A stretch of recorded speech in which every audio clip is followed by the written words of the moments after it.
राधे कृष्णा देवी और सज्जनों, स्वागत है आपका आपके अपने चैनल सनातन गौरव में। मैं हूं पंडित अनिल तिवारी और आज मैं आपको सुनाने वाला हूं श्रावण मास के महात्म्य की 6वें दिन की कथा अर्थात 6वां अध्याय।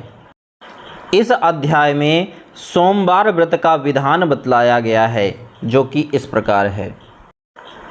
सनत कुमार बोले, हे भगवान, मैंने रविवार का हर्षकारक महात्म्य सुन लिया। अब आप श्रावण मास में सोमवार का महात्म्य मुझे बताइए। ईश्वर बोले, हे सनत कुमार, सूर्य मेरा नेत्र है, उसका महात्म्य इतना श्रेष्ठ है, तो फिर उमा सहित सोम मेरे नाम वाले उस सोमवार का कहना ही क्या। उसका जो महात्म्य मेरे लिए वर्णन के योग्य है, उसे मैं आपसे कहता हूँ। सोम चंद्रमा का नाम है और यह ब्राह्मणों का राजा है। यज्ञों का साधन भी सोम है। उस सोम के नाम के कारणों को आप सावधान होकर मुझसे सुनिए, क्योंकि यह वार मेरा ही स्वरूप है, अतः इसे सोम कहा गया है। इसीलिए यह समस्त राज्य का प्रदाता तथा श्रेष्ठ है। व्रत करने वाले को यह संपूर्ण राज्य का फल देने वाला है। हे विप्र, उसकी विधि सुनिए। मैं आपको विस्तार पूर्वक बता रहा हूँ। 12 महीनों में सोमवार अत्यंत श्रेष्ठ है। उन मासों में यदि सोमवार व्रत करने में असमर्थ हो तो श्रावण मास में इसे अवश्य करना चाहिए। इस मास में इस व्रत को करके मनुष्य वर्ष भर के लिए व्रत का फल प्राप्त करता है। श्रावण में शुक्ल पक्ष के प्रथम सोमवार को यह संकल्प करें कि मैं विधिवत इस व्रत को करूंगा या करूंगी। शिवजी मुझ पर प्रसन्न हों। इस प्रकार चारों सोमवार के दिन और यदि 5 हो जाए तो उसमें भी प्रातःकाल यह संकल्प करें और रात्रि में शिवजी का पूजन करें।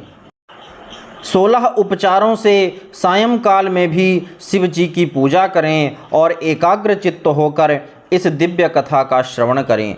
हे सनत कुमार, इस सोमवार की कही जाने वाली विधि को अब मुझसे सुनिए। श्रावण मास के प्रथम सोमवार को इस श्रेष्ठ व्रत को प्रारंभ करें। मनुष्य को चाहिए कि अच्छी तरह से स्नान करके पवित्र होकर श्वेत वस्त्र धारण कर ले और काम, क्रोध, अहंकार, द्वेष, निंदा आदि का त्याग करके मालती, मल्लिका आदि श्वेत पुष्पों को लाएं। इनके अतिरिक्त अन्य विविध पुष्पों से तथा अभीष्ट पूजनोपचारों के द्वारा त्र्यंबक इस मूल मंत्र से शिव जी का पूजा करें। उसके बाद कहें, मैं शव, भावनाश, महादेव, उग्र, उग्रनाथ, भाव, शशिमौली, रुद्र, नीलकंठ, शिव तथा भवहारी का ध्यान करता हूँ। इस प्रकार अपने विभव के अनुसार मनोहर उपचारों से देवेश शिव का विधिवत पूजन करें। जो इस व्रत को करता है उसके पुण्य फल को सुनिए। जो लोग सोमवार के दिन पार्वती सहित शिव जी की पूजा करते हैं, वे पुनरावृत्ति से रहित अक्षय लोक को प्राप्त करते हैं। हे सनत कुमार, इस मास में नक्त व्रत से जो पुण्य प्राप्त होता है उसे मैं संक्षेप में कहता हूँ। देवताओं तथा दानवों से भी अभेद्य 7 जन्मों का अर्जित पाप नक्त भोजन से नष्ट हो जाता है, इसमें संदेह नहीं करना चाहिए। अथवा इस अत्युत्तम व्रत को उपवास पूर्वक करें। इसे करने से पुत्र की इच्छा रखने वाला मनुष्य पुत्र प्राप्त करता है और धन चाहने वाला धन प्राप्त करता है। वह जिस जिस अभीष्ट की कामना करता है उसे पा जाता है। इस लोक में दीर्घकालिक वांछित सुखोपभोगों को भोग कर अंत में श्रेष्ठ विमान पर आरूढ़ होकर वह रुद्र लोक में प्रतिष्ठा प्राप्त करता है।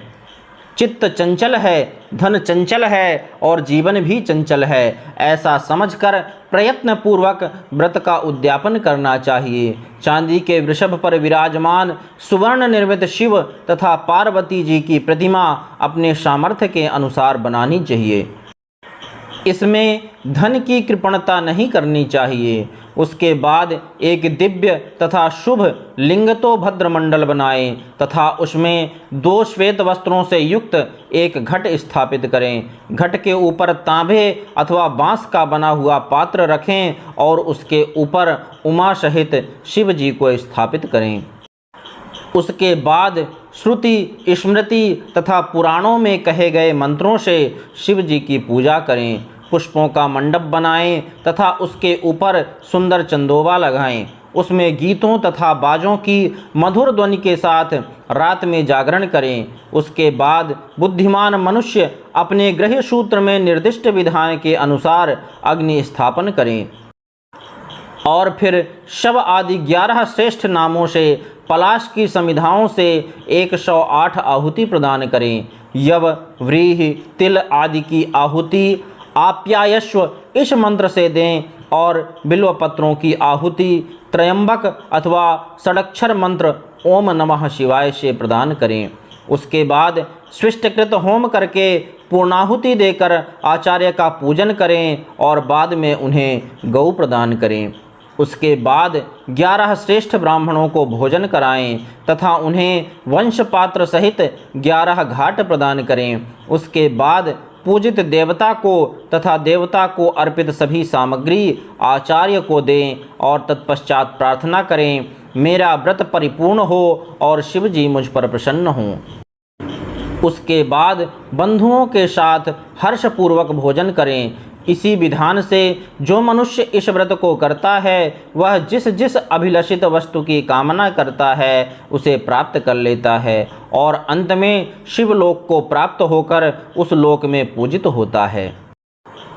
हे सनत कुमार, सर्वप्रथम श्री कृष्ण ने इस मंगलकारी सोमवार व्रत को किया था। श्रेष्ठ आस्तिक तथा धर्मपरायण राजाओं ने भी इस व्रत को किया था। जो इस व्रत का नित्य श्रवण करता है वह भी उस व्रत के करने का फल प्राप्त करता है। इस प्रकार श्री स्कंद पुराण के अंतर्गत ईश्वर सनत कुमार संवाद में श्रावण मास महात्म्य में सोमवार व्रत कथन नामक 6ठा अध्याय पूर्ण हुआ। बोलिए देवाधिदेव महादेव की जय। आदिशक्ति माता पार्वती की जय।